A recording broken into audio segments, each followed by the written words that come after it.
she's got a nice one. True. What about his? Interesting. Okay. Can we stop looking at everyone's noses and get back to the finch's beaks for now? What a wild way to start a video.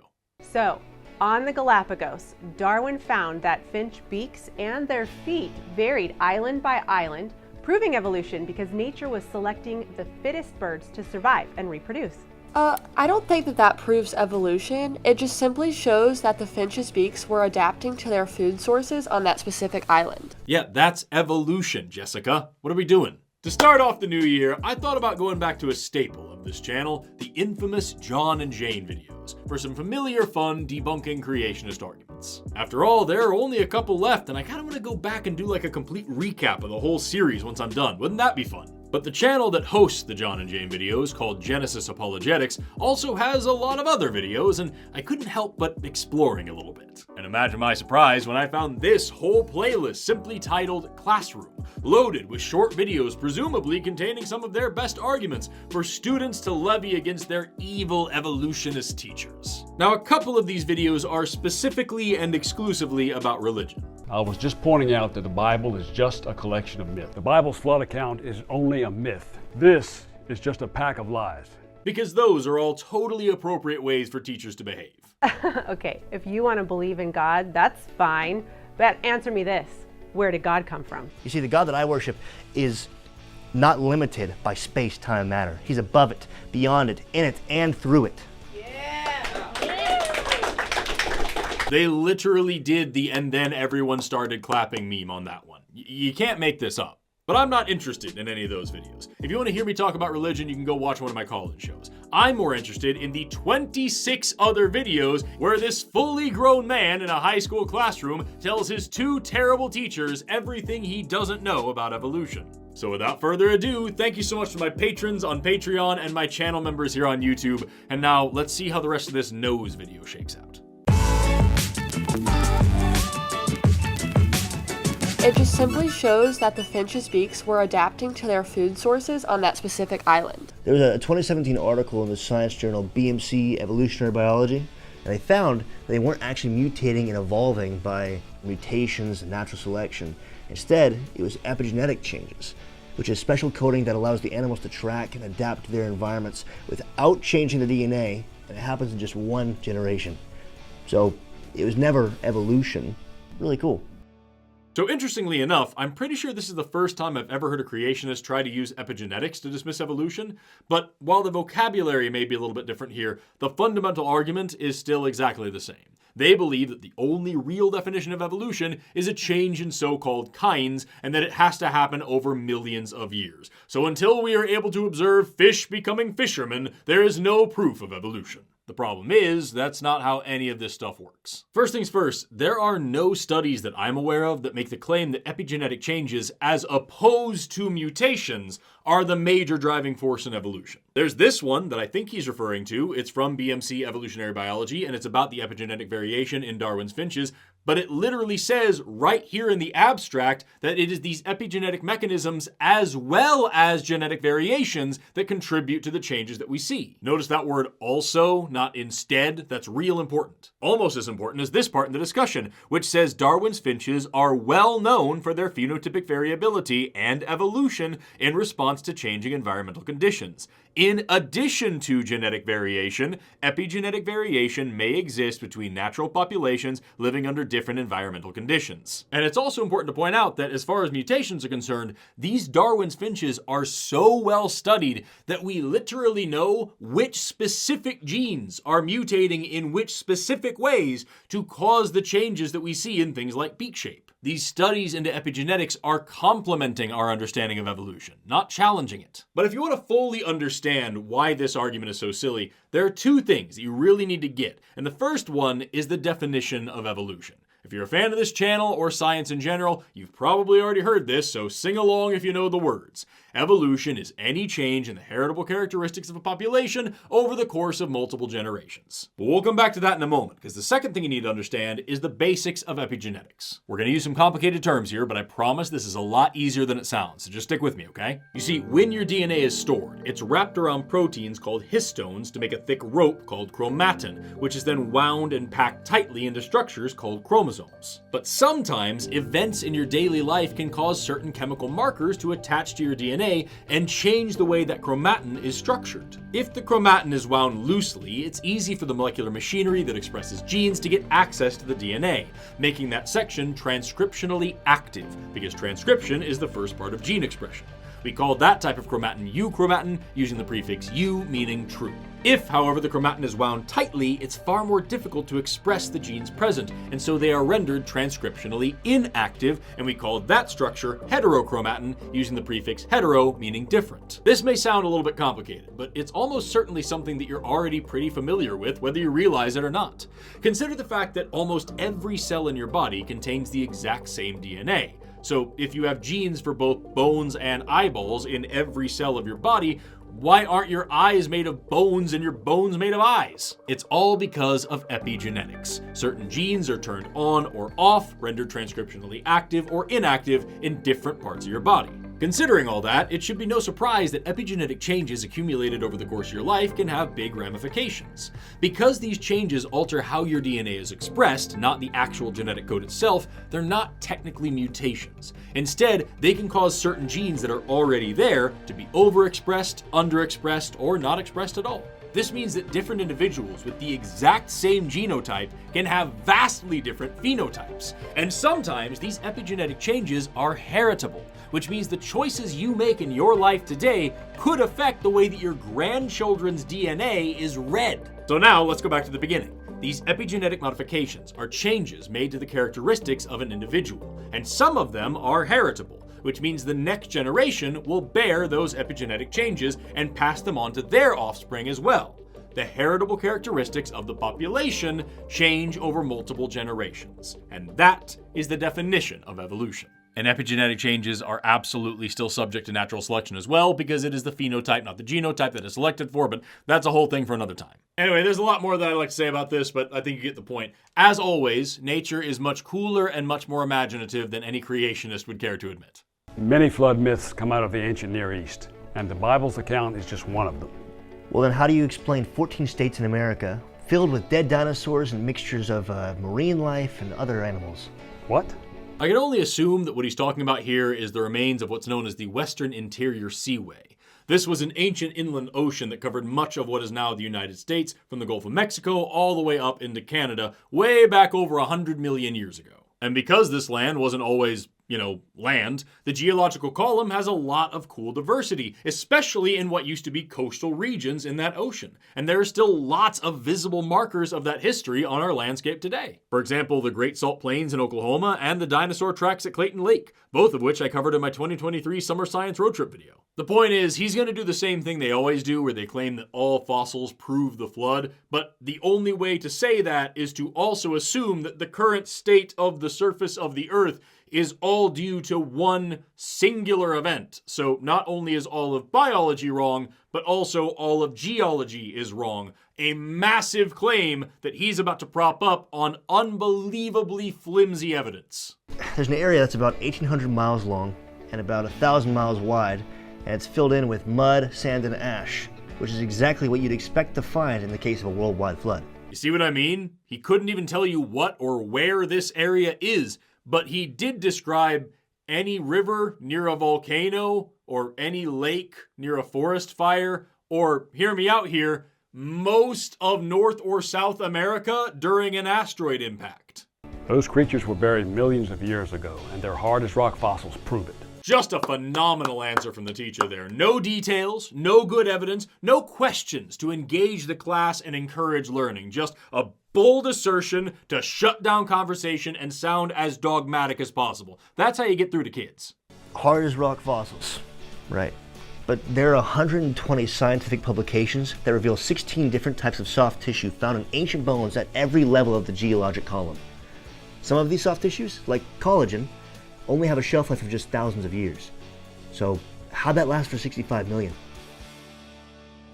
It's literally just cross-linking. I cover it in detail in my video about Eric Hoven's third terrible movie, but there are more important things to address here. First of all, every level of the geologic column is a stretch. Secondly, don't point to the scientific publications to talk about soft tissues when all of those publications are backed by and contributing to the field of evolutionary biology. Thirdly, the woman who discovered those soft tissues and fossils is a devout Christian and an evolutionary biologist and paleontologist who has repeatedly said that creationists like you who twist her work to fit your narrative suck sweaty eggs. And fourth and most importantly, what is that face, and does that kid's shirt just say God? You couldn't at least have him change his shirt before you shot your propaganda film? Like, just try to make it a little less obvious, you know? Also, what's that reflection in the TV? Could that be the lighting rig for the scene? No! It's the sponsor of today's video, Brilliant! Brilliant is an everyday learning app that teaches you real math and science while helping you become a better thinker and problem solver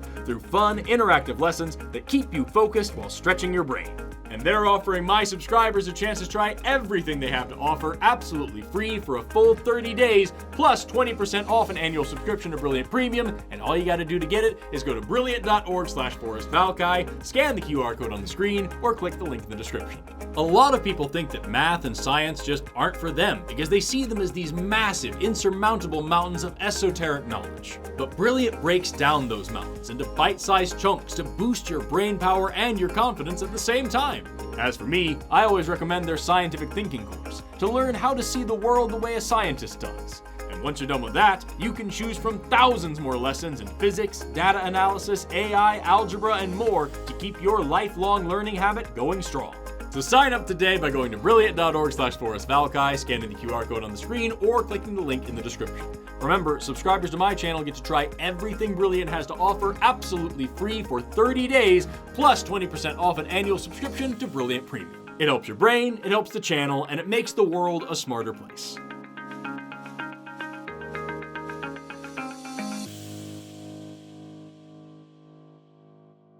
We know our early ancestors, like Lucy, were walking upright because we found her footprints in Tanzania.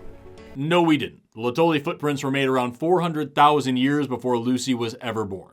You see, Lucy was a member of the species Australopithecus afarensis, one of the longest living and best known species in our ancestry. And Lucy is easily the most famous specimen from that species. She's so famous, in fact, that many creationists literally think that she's the only one, and that all us biologists are out here saying, here's this weird-looking ape, she probably walked upright, so that means humans evolved. Fish, frog, Lucy, human. That was the whole thing. Praise Darwin. So while the Lotoli footprints do show upright walking, and they were made by Australopithecus afarensis, they were not made by Lucy. In other words, it is fair to say that we know our ancestors walked upright partially because of these footprints, but also because of the position of their foramen magnums, the angle of their knees, the shape of their pelvises, the curvature of their spines and feet, etc., etc. But it's not at all reasonable to say that these are Lucy's footprints or that they're the only evidence we have of early upright walking. This is just another example of creationists deliberately trying to make the evidence for evolution seem fantastical and unbelievable. Or it also could be another example of creationists not knowing what it is they're debunking, and honestly, it's hard to tell which one's more likely. Wait a minute, weren't those footprints like 1,000 miles away from where Lucy was found? Yeah, give or take. Which makes perfect sense, considering the fact that she didn't make them. Well, how big were her foot fossils? Well, they didn't actually find Lucy's hands or feet. But we have found the foot bones of other Australopithecus specimens, so we don't really need Lucy's. Well, so how big were the actual Tanzania footprints? About 10 inches long. That's how big my feet are, and I only wear a 9.5. So wait a minute, so they never found her feet, but Lucy, a 3.5 foot tall person, made 10-inch long footprints 1,000 miles away? No. Literally none of that. If you ask me, it sounds like the story that Lucy walked upright is lacking some evidence based on the Tanzania footprints. Well, that's why no one's asking you, dude. Maybe this is why you were held back so many times. Seriously, you're still in high school and you look like you're 25. And also, whose head was that? Christianity is a blind faith, but belief in evolution relies solely on science. What kind of a crappy teacher would say that to a class? Also, who's Christianity? Hey, that's right. What do you mean she's right? She didn't say anything. Living things can't come from non-living things. Huh? Well, like the professor said, right? Look, now even she's confused about what's going on. Also, the professor didn't say anything about anything coming from anything. He just inappropriately criticized religion. What are you doing? I'm starting to think these videos were supposed to be in a different order than they were published. And edited. So evolutionists have to believe that non-living matter became alive at some point in time down the line. Professor, can you give me a non-disputed scientific fact of how that could happen? I mean, I can give you several, but the two biggest are just the simple facts that all the building blocks of life can self-assemble, as demonstrated in both laboratory settings and by their repeated discovery in outer space, and that all life follows the same laws of chemistry and physics without exception. If the things that make life can form on their own and do all the things that living things do on their own, then there's no reason to pretend that those two events happening in sequence is some wild leap of faith. There are several theories, but science is still trying to figure that one out. Right. So the law of biogenesis states that life can only come from life. It is scientifically impossible for life to generate by itself. That's not what the law of biogenesis says. Also, abiogenesis isn't evolution. Also, you do believe that life can come from non-life as long as there's magic involved. What is this argument? But that is exactly what you believe, sir. And that is the definition of blind faith. Will somebody please get these kids a proper teacher? I don't know what I'm expecting. Their school can't even afford to upgrade from a VCR. How are they going to get an education here?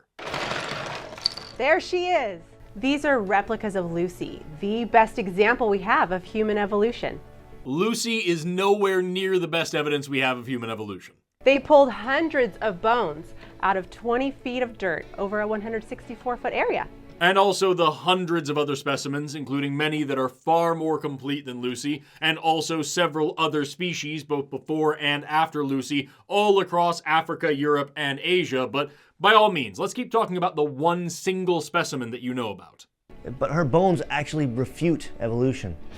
Okay, Paul, if you know so much, why don't you come on up here and tell us all about it? His name is Paul. Of course it's Paul. F*** you, Paul. As you can see, they could only find 5 of her skull fragments.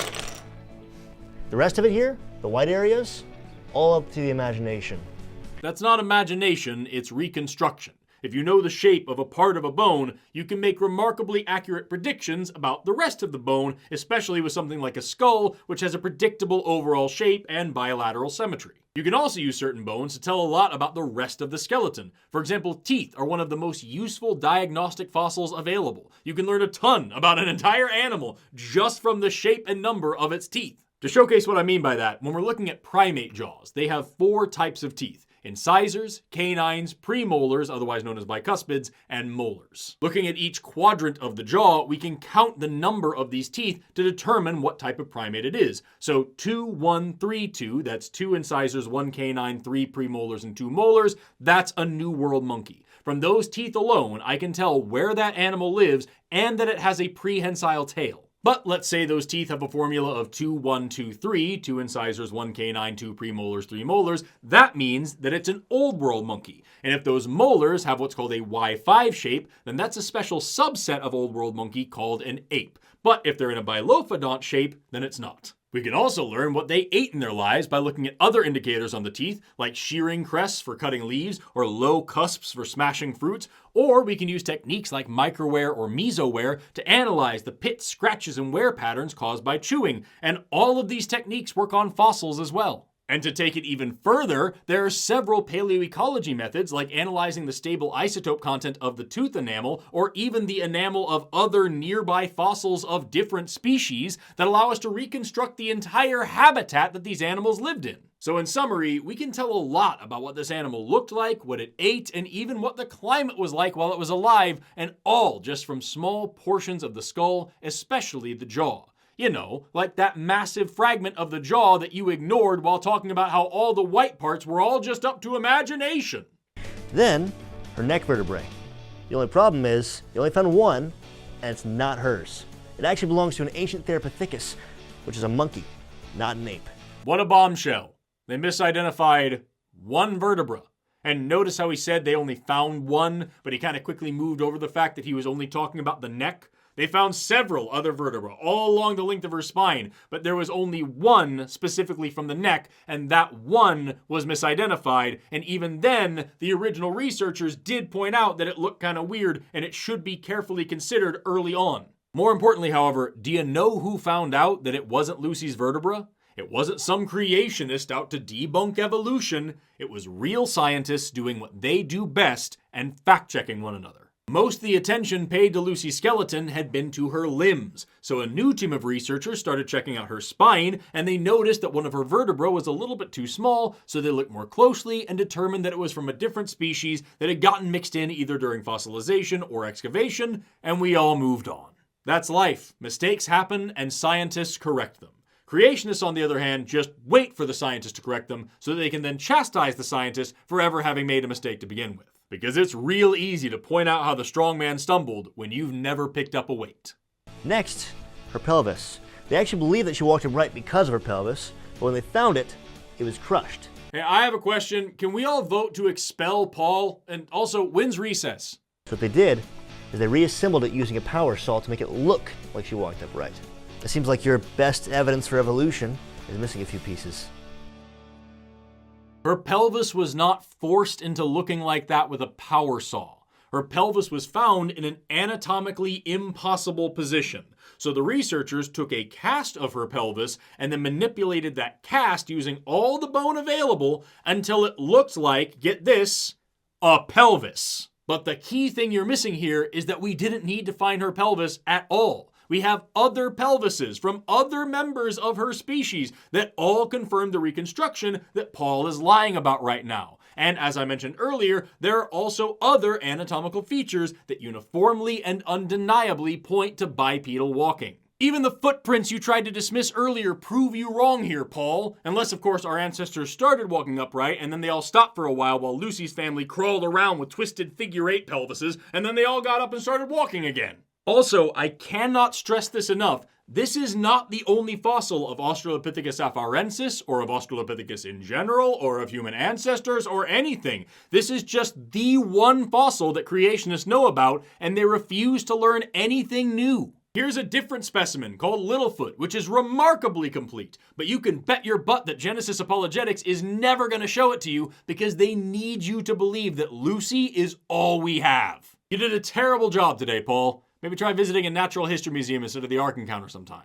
That's about all the clips we have time for today, but good gravy. There are so many more, and they're all so bad. So tune in next time for part 2, or maybe even 3 or 4 of this series within a series, and then we'll go back to John and Jane, and then we'll find some more. There's more. There's always going to be more. There's so much creationist media out there, and they all have the same 5 arguments, and none of them know what a kind is, and neither do I. But before I go, I'd like to remind everybody to go check out my upcoming trip to Zimbabwe. If you sign up before the end of February, you can join me to go learn a little bit about the wildlife and culture of that incredible slice of the world. And we've got even more amazing adventures coming up, so be sure you sign up for my travel email list while you're there. And with that, I'm Forrest Valkai. Thank you so much for watching, liking, commenting, subscribing, and all the other stuff you do here on YouTube. Please exit through the gift shop, pick up one of these sweet t-shirts. Have an awesome rest of your day, and never stop learning. Bye-bye.